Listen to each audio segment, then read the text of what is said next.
السلام علیکم دوستو، میرا نام ڈاکٹر اسد محمود ہے۔ آج ہم آپ کو محسن انسانیت کے بارے میں بتائیں گے۔ ہم جس شخصیت کے بارے میں بات کر رہے ہیں وہ ادویات سازی کا ماہر تھا۔ 1843 میں فرینکفرٹ سے سوئٹزرلینڈ شفٹ ہو گیا اور سوئٹزرلینڈ کے ایک چھوٹے سے شہر ویوے میں شفٹ ہوا، اور ویوے اس وقت غربت کا شکار تھا۔ یورپ میں اس زمانے میں ایک عجیب و غریب بیماری پھوٹ پڑی۔ بے شمار مائیں بچوں کی پیدائش کے بعد دودھ کی نعمت سے محروم ہو جاتی تھیں، وہ بچوں کو دودھ نہیں پلا پاتی تھی۔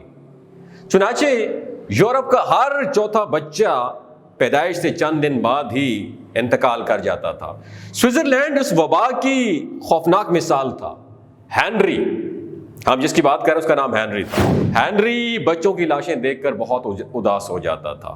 اس نے ایک دن یہ مسئلہ حل کرنے کا فیصلہ کیا اور لیبارٹری میں گیا اور اپنے کام پر لگ گیا، یہاں تک کہ اس نے 1866 میں گائے کے دودھ، گندم کے آٹے اور چینی کی مدد سے ایک ایسی خوراک بنا ڈالی جو نوزائیدہ بچے آسانی سے ڈائجسٹ کر سکتے تھے اور وہ عام بچوں کی نسبت صحت مند بھی ہوتے تھے۔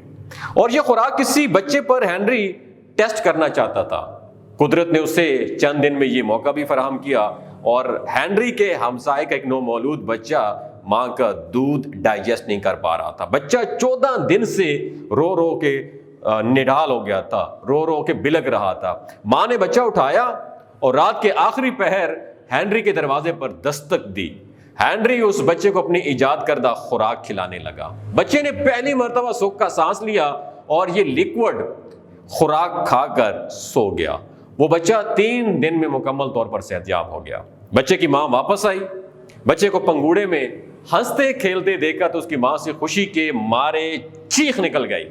دوستو، یہ چیخ آگے چل کر دنیا میں خوراک کی سب سے بڑی کمپنی کی بنیاد بن گئی۔ ایک ایسی کمپنی جس کا بزنس 150 سال میں 196 ممالک تک پھیل گیا اور اس نے 86 ملکوں میں 447 فیکٹریز لگا لی۔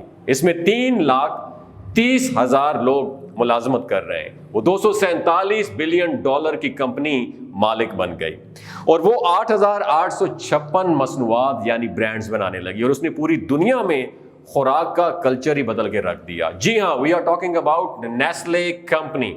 ہم نیسلے کمپنی کی بات کر رہے ہیں۔ یہ کہانی ہے نیسلے کمپنی کی، اور یہ کمپنی ہینری نیسلے نے 1866 میں سوئٹزرلینڈ کے ایک شہر ویوے میں بنیاد اس کی رکھی تھی۔ کمپنی کی پہلی پروڈکٹ نومولود بچوں کی خوراک فرلائن لیکٹو تھی، اور یہ خوراک دھڑا دھڑ بکنے لگی۔ ہینری نیسلے ایک خدا ترس درویش صفت انسان تھا۔ وہ اندھا دھند کام کرتا رہا۔ نیسلے نے اس دوران کنڈینسڈ ملک، گاڑھا جمع ہوا دودھ بھی بنانا شروع کر دیا۔ نیسلے 1890 میں انتقال کر گیا، لیکن کمپنی چلتی رہی، لوگ آتے رہے، جڑتے رہے، قافلہ چلتا رہا، کارواں بنتا گیا، اور اس کی لیڈرشپ کمان لوگ سنبھالتے رہے، اور کمپنی قدم بقدم آگے موو کرتی رہی، یہاں تک کہ نیسلے نے 1905 میں کنڈینس ملک کی دنیا کی پہلی کمپنی اینگلو سوئس کنڈینس ملک بھی خرید لی۔ اور یہ کمپنی ایک امریکی سائنٹسٹ جارج بیجے نے سول وار کے دوران بنائی تھی۔ یہ کمپنی نیسلے کمپنی کا پہلا جوائنٹ وینچر تھا۔ اس معاہدے نے کمپنی کا سفر اور بھی تیز کر دیا۔ پہلی جنگ عظیم نے نیسلے کے کاروبار میں مزید اضافہ کیا اور کمپنی نے ملک چاکلیٹ ایجاد کیا اور نیسلے کا ملک چاکلیٹ اور دودھ جنگ کے دوران فوجیوں کی خوراک بن گیا۔ جنگ کی وجہ سے خام مال اور مصنوعات کی سپلائی کا مسئلہ پیش آیا تو کمپنی نے دنیا میں پہلی بار خشک دودھ بنانا بھی شروع کر دیا۔ یورپ میں ملازمین کی فوج میں جبری بھرتی شروع ہوئی تو کمپنی نے جنگ سے محفوظ ملک ناروے، امریکہ اور آسٹریلیا میں فیکٹریاں بنا لیں۔ غرض وہ جنگ ہر لحاظ سے نیسلے کے لیے فائدہ مند ثابت ہوئی۔ ملک پاؤڈر کا برانڈ مائلو تو آپ جانتے ہوں گے، ملک پاؤڈر کا مائلو برانڈ بھی اسی جنگ کی پروڈکشن تھا۔ جنگ کے بعد دنیا کساد بازاری کا شکار ہو گئی اور دودھ، بچوں کی خوراک اور چاکلیٹ کا کاروبار بھی مندی کا شکار ہو گیا۔ یہ مصیبت نئے اپرچونٹیز کا پیش خیمہ ثابت ہوئی۔ کمپنی نے اپنا ریسرچ سینٹر بنایا، سائنٹسٹ بھرتی کیے اور سائنسدانوں نے نئی خوراکیں دریافت کرنا شروع کر دی۔ انسٹنٹ کافی، نیسکیفے کے بارے میں آپ جانتے ہوں گے۔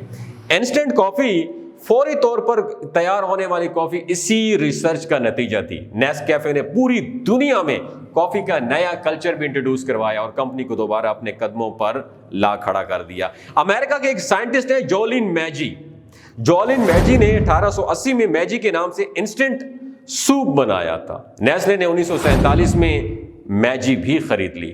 کمپنی نے 1954 میں سیریلیک بھی ایجاد کر لیا اور یہ لوگ 1962 میں فروزن فوڈ میں بھی آ گئے۔ کمپنی ڈبوں میں بند خوراک کے شعبوں میں بھی آ گئی۔ فارماسیوٹیکل کی انڈسٹری بھی لگا لی اس کمپنی نے۔ اور سکن پروڈکٹس کی بات کریں تو سکن پروڈکٹس کے سب سے بڑے برانڈ لوریل کے شیئرز بھی انہوں نے پرچیز کر لیا اور فرانس کی منرل واٹر کی دونوں بڑی کمپنیاں بھی لے لیں۔ پالتو جانوروں کی خوراک بھی بنانا شروع کر دی اور یہ آئس کریم کے شعبے میں بھی آئے اور آئس کریم کے تمام بڑے برانڈز بھی خرید لیے اور اب یہ پیزا کے کاروبار میں بھی آ گئے۔ غرض نیسلے کے برانڈز کی کل تعداد 8,856 ہو گئی اور یہ روزانہ اپنی پروڈکٹس کے 1 ارب پیکٹ فروخت کرتے ہیں۔ نیسلے کی بات کی جائے تو نیسلے 1988 میں پاکستان آیا اور اس نے 1998 میں پیور لائف کے نام سے پانی کا برانڈ شروع کر دیا۔ نیسلے پیور لائف کو تو آپ جانتے ہوں گے۔ پیور لائف پاکستان سے شروع ہوا تھا اور یہ اس وقت 40 ملکوں میں چل رہا ہے، لیکن اس کی بنیاد پاکستان میں پڑی تھی۔ نیسلے کا دنیا کا سب سے بڑا دودھ کا پلانٹ بھی پاکستان میں ہے اور یہ پلانٹ پاکستان کے شہر کبیر والا میں ہے اور یہ پوری دنیا میں پاکستان کی پہچان ہے۔ ویوے میں نیسلے کی 4 اہم دفاتر ہے سوئٹزرلینڈ میں۔ کمپنی کا global headquarter, research centre کا ہیڈ کوارٹر نیسلے سوئٹزرلینڈ کا دفتر اور اس کا ٹریننگ سینٹر بھی ویوے شہر میں ہے۔ پتہ یہ چلتا ہے کہ کمپنی اس وقت تک کوئی اپنی پروڈکٹ لانچ نہیں کرتی جب تک اسے 60% ووٹ حاصل نہ ہو جائے حمایت میں، اور یہ لوگ ہر 5 سال بعد اپنی مصنوعات کا از سر نو جائزہ بھی لیتے ہیں اور ان میں تبدیلیاں بھی کرتے ہیں۔ یہ لوگ اپنی مصنوعات کے لیے جہاں جہاں سے خام مال لیتے ہیں ان علاقوں کے لوگوں کی ٹریننگ بھی کرتے ہیں، کسانوں کی تعلیم و تربیت کا بندوبست بھی کرتے ہیں اور یہ اب تک پاکستان کے لاکھوں گوالوں کو ٹریننگ بھی دے چکے ہیں اور یہ دیہات کو صاف پانی بھی دے رہے ہیں اور یہ بچوں کے لیے اسکول بھی بنا رہے ہیں۔ میرے دل سے ہینری نیسلے کے لیے دعا نکلی جو خود 1890 میں فوت ہو گیا، لیکن اس کا لگایا ہوا پودا آج تک دنیا کو پھل اور سایہ دے رہا ہے۔ ہینری نیسلے کے خاندان کا کوئی شخص کمپنی میں شامل نہیں ہے، کمپنی صرف نیسلے کا نام کیری کر رہی ہے۔ منافع کا بڑا حصہ کمیونٹی ڈیولپمنٹ اور نئی صحت مند خوراک کی ریسرچ پر خرچ ہو رہا ہے۔ چنانچہ وی کین سے کہ ہینری جیسے لوگ ہوتے ہیں جنہیں انسانوں کا محسن کہا جاتا ہے، جنہیں دل سے سلام کرنے کو دل چاہتا ہے۔ اگر یہ ویڈیو آپ کو اچھی لگی ہو دوسروں کے ساتھ ضرور شیئر کیجیے، اپنا اور اپنے ساتھ جڑے رشتوں کا خیال رکھیے۔ اللہ حافظ۔